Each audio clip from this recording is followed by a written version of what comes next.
Bonjour, au Casse de Bois cette semaine, ouais, on vous laisse dépayser. Comme ça, on est venu au chalet.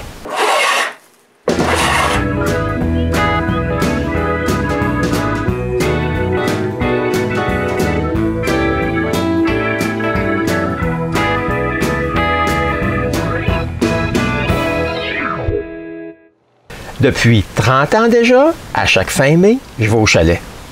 Et à chaque année, je vois ce phénomène. Ouais, ces images-là sont prises derrière chez moi. Vous pouvez voir que toutes les feuilles sont complètement ouvertes sur la plupart des arbres. Voici ce que les feuilles ont de l'air sur les arbres à 150 km plus au nord.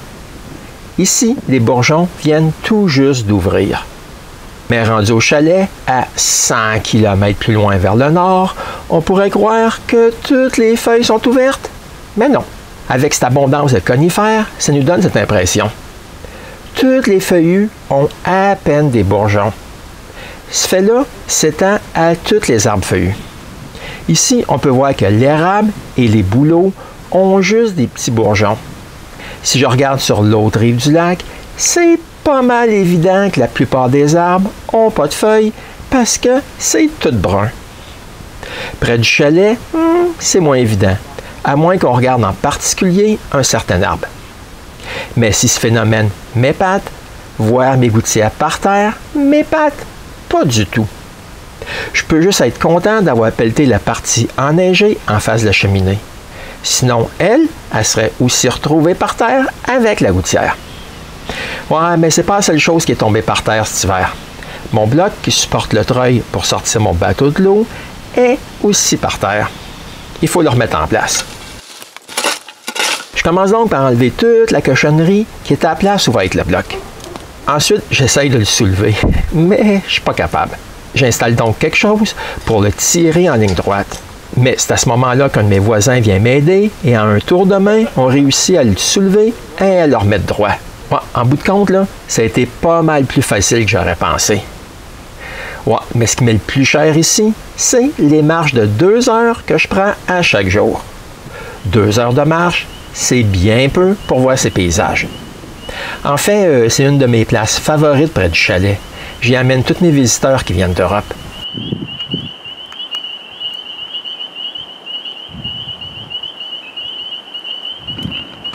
Ouais, mais c'est pas facile de s'y rendre. C'est pourquoi je suis seul. Non, j'ai pas apporté l'animal hideux avec moi. Je l'amène seulement pour des marches sur les grandes routes sans branches ni arbres tombés. Là, elle peut marcher sans trop de mal. Ouais, c'est quand même épatant parce que depuis 6 mois déjà, elle n'a plus aucun œil au visage. Non, ça ne l'aide pas pour gagner un concours de beauté. Mais quand on regarde la température dehors certains matins, c'est plus facile de comprendre pourquoi les feuilles ne sont pas sorties. Une chance qu'on a ces températures-là juste la nuit. Mais au printemps, il y a pas mal de choses à nettoyer aux alentours du chalet.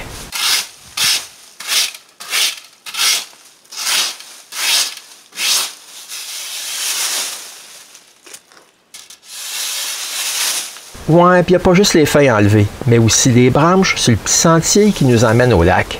Pour faire ça, René et moi, on s'y met ensemble. Je remplis des boîtes de branches assez grosses pour partir le feu. En fait, je remplis 5 boîtes de bananes. Ouais, mais c'est pas grand-chose si je compare ça à tout ce que René a ramassé. En fait, on fait une pile qu'on garde pour brûler plus tard.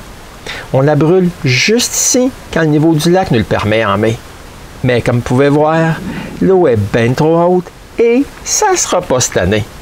Mais je manque pas mes marches quotidiennes. Je me lasse jamais de ces paysages. Mais j'ai aussi d'autres choses à réparer, dont l'entrée de mon 2e panneau solaire parce qu'il ne charge plus la batterie.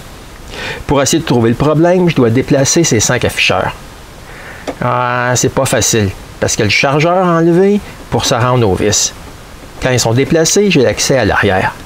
Mais j'ai un plus gros problème, parce qu'ici, ça ne charge pas, et sans rien faire de plus, ça charge maintenant. Ça, c'est le pire problème. Un problème intermittent. Ouais, je pense que c'est ma diode. Elle n'est pas aussi grosse que l'autre qui fonctionne. Avec mes diodes de remplacement, c'est plus facile à voir la différence. Je change la diode pour une de 70 ampères, mais ça ne règle pas mon problème. Je passe 7 heures cette journée-là sur ce fichu problème pour m'apercevoir que c'est le relais qui ne me sert plus qui était défectueux. Je le remplace par un fil et maintenant, mon panneau charge. Puis, c'est le temps de prendre une autre marche. C'est ici que je vois plusieurs arbres coupés par un castor. À voir la hauteur de cette coupe, je vois bien qu'il a été coupé au cours de l'hiver dernier. Il y a des centaines d'arbres de coupés près de la route. 50 mètres plus loin, je vois le castor. Ouais, il s'est sauvé par ici. Par contre, je vais le filmer. Et là, je sécurise l'animal leader. OK, c'était peut-être inutile parce qu'elle va plus très loin maintenant. Après une vingtaine de mètres, je vois bien que j'irai pas plus loin. De l'autre côté, c'est pas mal la même chose. Des arbres coupés et de l'eau à perte de vue. Mais pas de castor. Comme prix de consolation, je vous ai filmé cette Gélina tupée. OK, faible consolation, je l'accorde. J'aurais bien plus aimé filmer le loup qui a laissé ses traces. Ouais, mais j'ai vu que les traces. Désolé. Mais je peux pas juste prendre des marches, parce qu'il faut remettre la gouttière en place. Non, c'est pas très difficile, mais non plus pas très vite. Par contre, il me manque le bouchon du bout. Je pense qu'un écureuil est parti avec. Non, c'est pas la première fois qu'un animal me vole des choses. Voici ce qui me reste d'un tuyau qu'un castor a coupé. Eh oui, il est parti avec l'autre bout. Je sais pas si vous vous rappelez l'arbre qu'on a dû couper en hiver pour passer en motoneige. Bien, depuis, il y en a eu d'autres qui ont brisé. Ces deux-là sont tombés dans la forêt, comme on peut bien le voir. D'autres, comme ceux-là, sont tombés sur la route. Du bois, c'est ce que j'imagine, avoir la sciure de bois et l'arbre fraîchement coupé par un voisin. Par contre, on ne peut pas laisser tout ce beau bois-là comme ça. On le ramasse. La plupart des arbres ont simplement brisé sans conséquence. Mais pas celui-ci, par contre. Sa cime est tombée juste ici, à côté de ma barrière, directement sur la chaîne de renfort et a brisé la soudure. Une autre chose à réparer cet été. Mais il faut nettoyer tout ça maintenant. Ça, c'est le bois qu'on a ramassé la première fois. Et ça, c'est tout le bois qu'on a ramassé qui était des arbres couchés au bord de notre chemin. On va tout couper ça cet automne. J'ai pris des marches chaque jour, mais j'ai aussi fait d'autres choses, comme le montage de cet épisode, mais surtout, j'ai continué le programme de généalogie que j'ai promis de faire à René. Ouais, je travaille dessus depuis plus qu'un mois. Puis c'est bien, parce que ça repose mon coude. Mais ici, j'ai fait la partie des rapports graphiques. C'est le programme le plus gros et le plus complexe que j'ai fait à date. Mais le plus important, c'est que René est super contente.